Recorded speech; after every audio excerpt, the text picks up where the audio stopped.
Hey, welcome to a foreigner in the Philippines. Good evening. And it's been quite a week, mostly out on the road every day. Let me see, Monday I drove to the Big Blue down to Tubigon and left it there. I thought it was going to be ready the same day. We had a list of things that we wanted to have done on it, and the way that it worked out, right at the end they said no, there was more to do than they thought, so I had to leave it overnight. So that meant getting the bus back, which anybody who has been on those buses will tell you, not quite as bad as the white suicide drivers on the vans, but pretty close at times. It's just that it's bigger, okay, and you can sit further back and you're not quite as aware of all that's going on. That is overtaking on blind bends, approaching the hump of a hill, the brow of a hill, and some scary stuff, I can tell you. But anyway, I left the truck on Monday.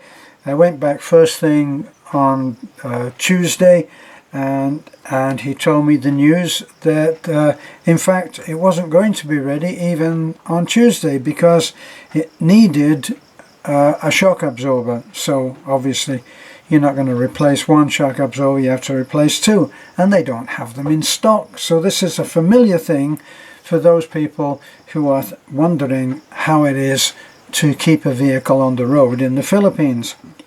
So they don't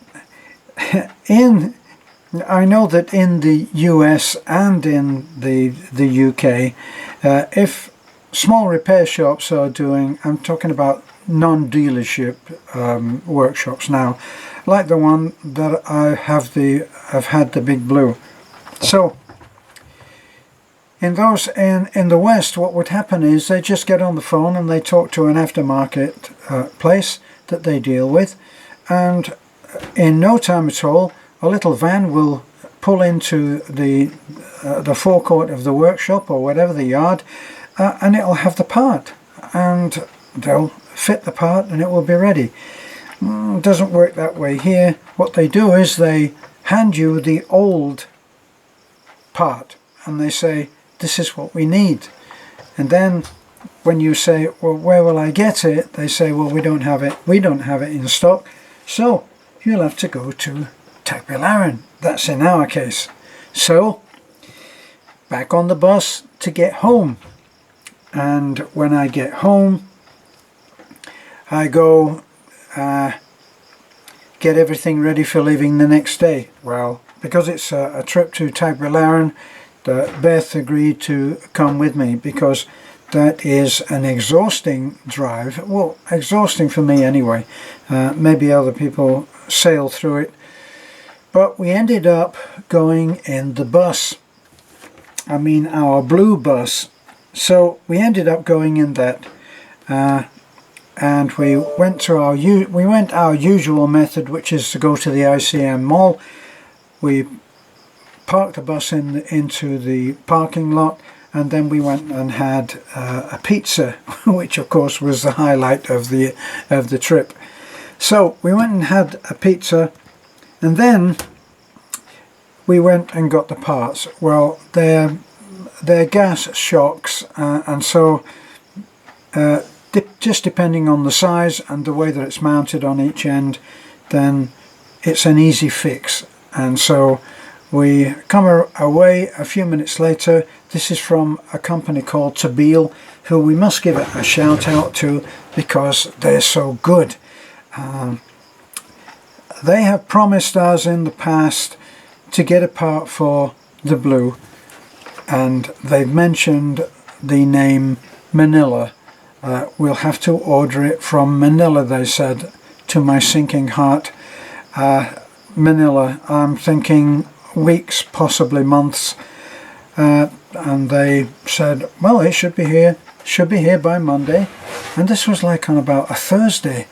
So I'm I'm adopting my my foreigner thing. Oh yeah, right. Oh, yeah, Monday. Okay, sure.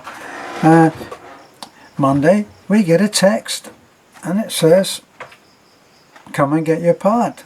And we went, and there it was. So, and not only that, but on an exchange basis. If it's not the right one, bring it back and we will refund it in full. Amazing. And on another part they did. They refunded in full.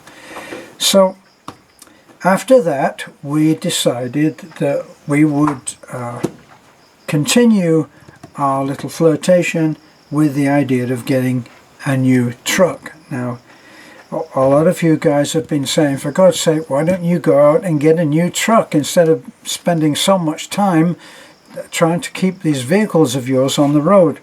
Well, I have a very compelling argument for why we shouldn't do that.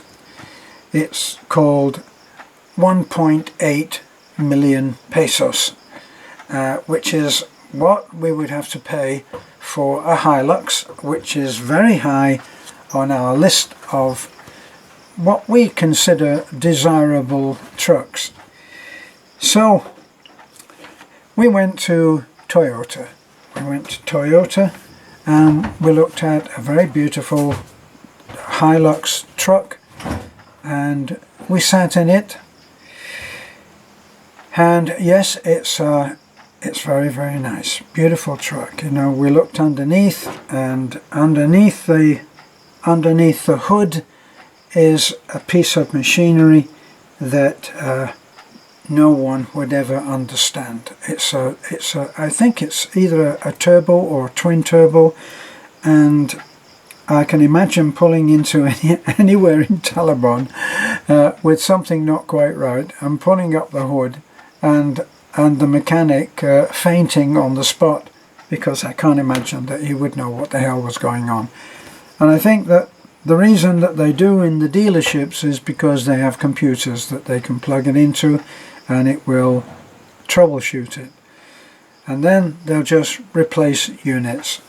So anyway, we looked at that. That was, I think, 1.8 million. It may have been 1.9 million, okay? 1.9 million pesos.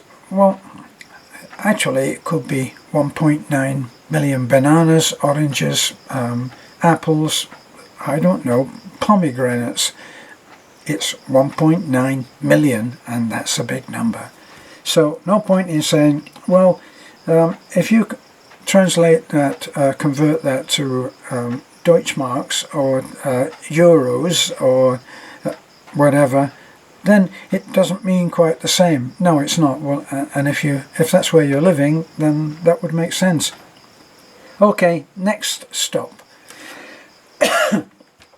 Next stop was Ford, which was just down the road, a little walk, and they didn't actually have a Raptor on display. They did have one outside which I imagine was a demonstrator, and we did look at it. Now, the Raptor, let me say this about and you all know that I'm not American. I'm an American citizen, and yes, and that I claim.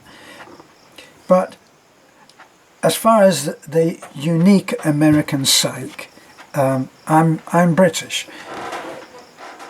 But there is something about the way that an American thinks that has produced the truck as I don't know. It's the Raptor is a piece of art. Someone said, so Raptor looks nice, how much was it? And then we'd been looking online, and it said a Raptor 1.7, and that was astronomical for us anyway. And I know my friend Edgar has a Raptor, and he says it was 1.7, I think. So we pull into, or walk in to the Ford dealership, and he says, yes, we have a Raptor over there, and it is 2.1 million pesos. 2.1 million pesos. Now, this, I honestly think that this is, it's like a dream truck. There's something about the way that Americans do a truck. It just, you know, I know that the Japanese have done brilliant trucks, and if anything, I would choose the Hilux over any of the Fords, right or wrong, for reliability. Practically all of you guys that took the time to write in and say what truck you thought, it was all Hilux. I've heard so many people tell me Hilux so incredibly reliable. I did look at one review, and the man was not impressed with the finish on the Hilux. He said he thought it was a little bit plastic, a little bit cheap looking inside. I didn't agree. I thought that the truck was beautiful. But get back to the Raptor. And the Yanks just have it down. There's just something about getting into the Raptor. I mean, for one thing, they've called it a Raptor. They didn't call it a Hilux, which is short for high luxury. They called it a Raptor. And when you get into that truck, it just seems, now we are talking about a very humble driver. I drive a Kia Bongo. Okay, wow. Kia Bongo, how image can you get? Which is a fabulous truck. Just difficult on the parts, okay? But we'll go into that in a minute. I have been driving for the longest time due to the parts difficulty with the Bongo, which has been sitting there for quite a time. I've driven a Mazda bus, a jeepney bus, and we've got the Little Red. Little Red is as bog standard as you can get. It's rough and ready, an almost unbeatable thing. A friend of mine said, well, you've done your best to kill that truck and you still haven't done it.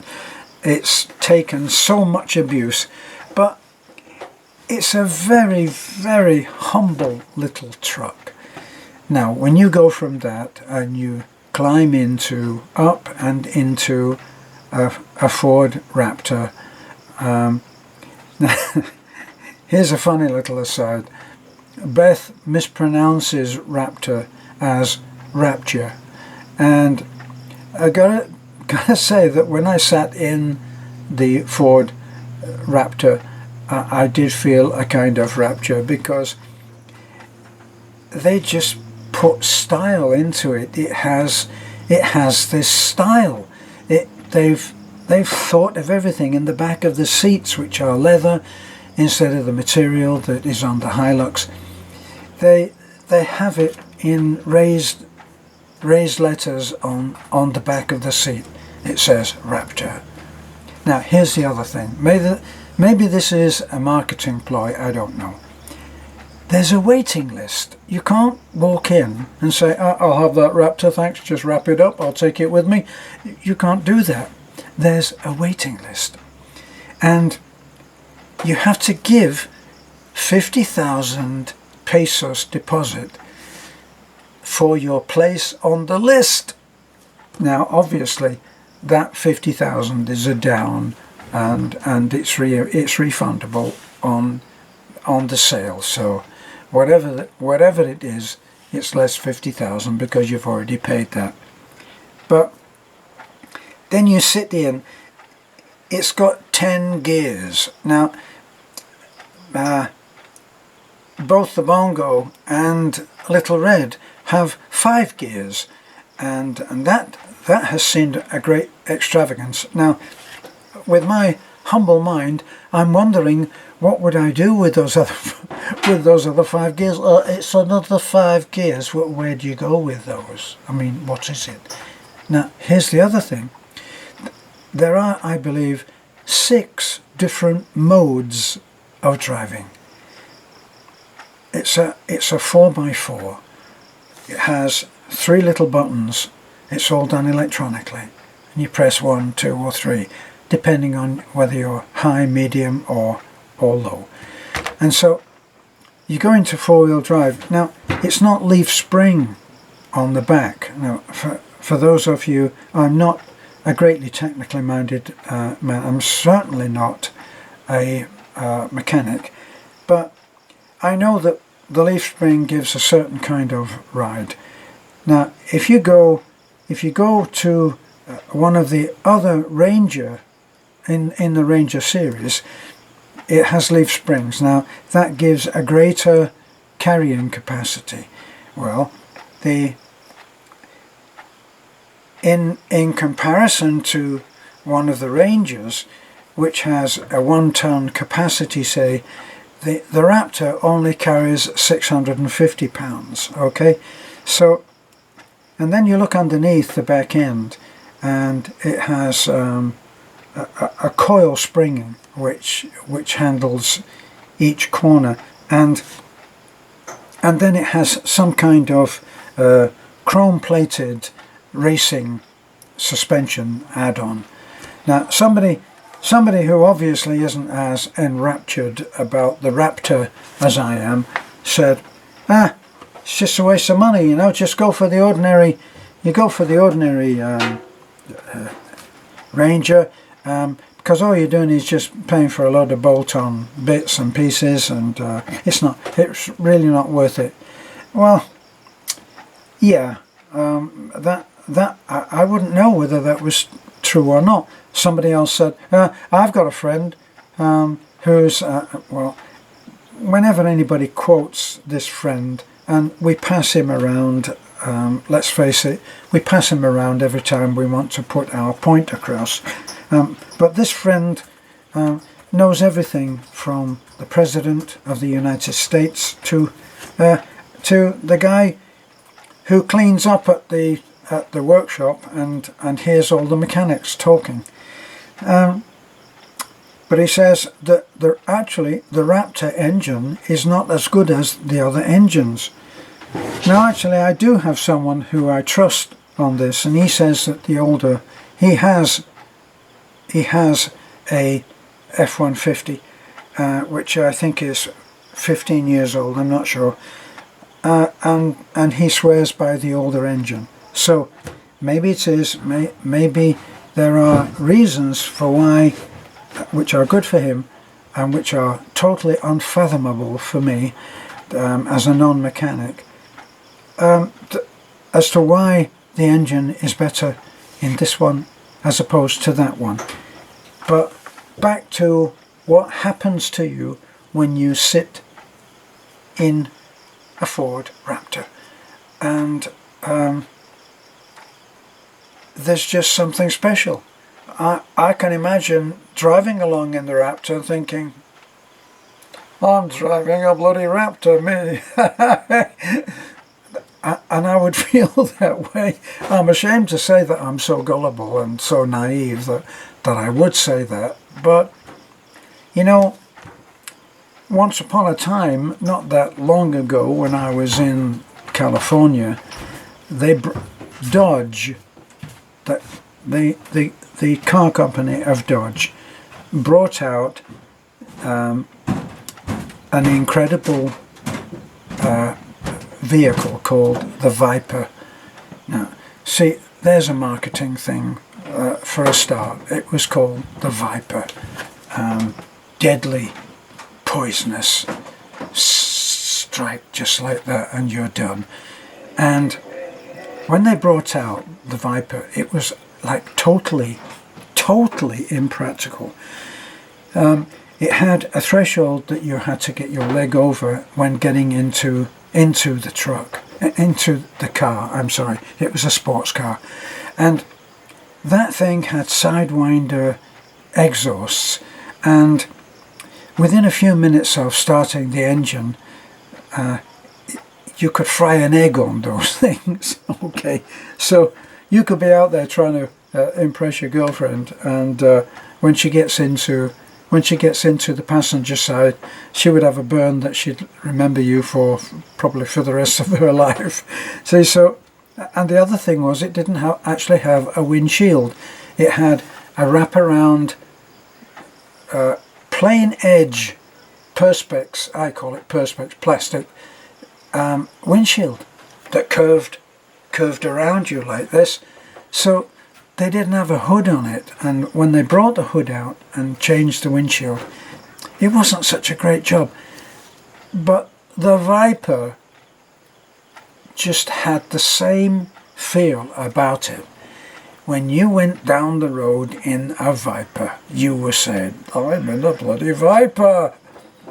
And that's how it was.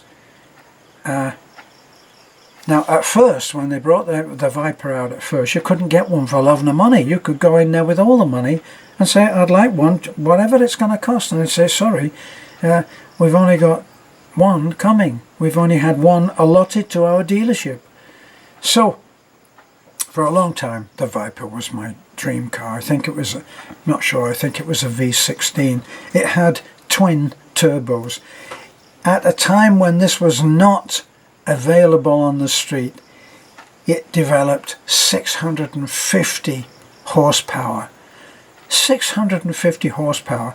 I remember in the UK going down the road with the hood down in my MGB that had, I think, 90, dare I admit it, 90 horsepower, and doing 95 with my hat turned on back to front and feeling pretty cool. And here's this monster with 650 horsepower, and later it got even more. They had Shelby, Carl Shelby took one, and he he called his, once again, the American way of doing it, he called his the Dodge Sledgehammer. Now, this is an adult, actually, turned gloriously teenager. Let's call it the Sledgehammer. And it had twin turbos, and I think it probably developed more than a mere 650 horsepower. And when you went down the road, I never did go down the road, by the way, in a Viper, but when you went down the road, early reports of guys, of lucky guys who somehow, I don't know, must have sold their soul to the devil, managed to get a Viper, and when they went down the road, men used to stand at the side of the road and cheer them. So, finally, you were actually able to touch a Viper. And I remember going in to a dealership with my son, and we're looking at this Viper, which is cordoned off like a work of art. Right, it's cordoned off with decorative rope, like you would, like you would do in Madame Tussauds for an effigy of the Queen, well, or somebody else, or Elton John. Well, same thing. Anyway, we're standing there drooling as people used to, well, as men used to do in those days, about a Dodge Viper. And the salesman came over, and almost like the archangel angel, Gabriel, said, would you like to sit in it? Oh my God, are you kidding? Do we have to pay you? You can sit in it. So, we sat in a black Dodge Viper, and the two of us sat there in the Dodge Viper like two big kids, and my son turned to me and said, It's like the Batmobile, isn't it? I said, yes it is. Well, anyway, that was the kind of feeling that American marketers and car designers can inspire in a mere mortal who is out there looking at a car that he can't possibly afford or won't. So I sat in the Raptor and I felt something similar, and I thought, the only trouble with owning this is that I probably wouldn't get any work done. I'd be out there sitting in the Raptor. So we looked at the Raptor. We were duly amazed, overawed, embarrassingly so. We loved it, we wanted it, we needed it, and then we got back to reality. We sat in a tricycle. We sat in a tricycle which took us back to the ICM mall, and we said, why don't we get the bongo fixed? And that's exactly what we did. We got the bongo fixed. And sometime on another video I'll show you what we did. We found a good shop where we could get work done and guarantee it, and we had some work done on, but I'll do another video on that for those of you who are interested. Somebody did inquire, did you buy a truck or did you have the bongo repaired? We had it repaired, and we enjoyed the little trip to Tagbilaran and the Twilight Zone, and we enjoyed sitting in both of those cars. I must say that the finish on the Ranger that we looked at as an alternative to the Raptor, the finish on the paintwork was beyond belief. It was so incredible. I actually said to the salesman, so would the Ranger that I get, would the paint be as good as this? And he said, of course it would. It's a Ford. Thanks for looking in. This is a foreigner in the Philippines. You won't be seeing us in a Raptor anytime soon. Bye for now.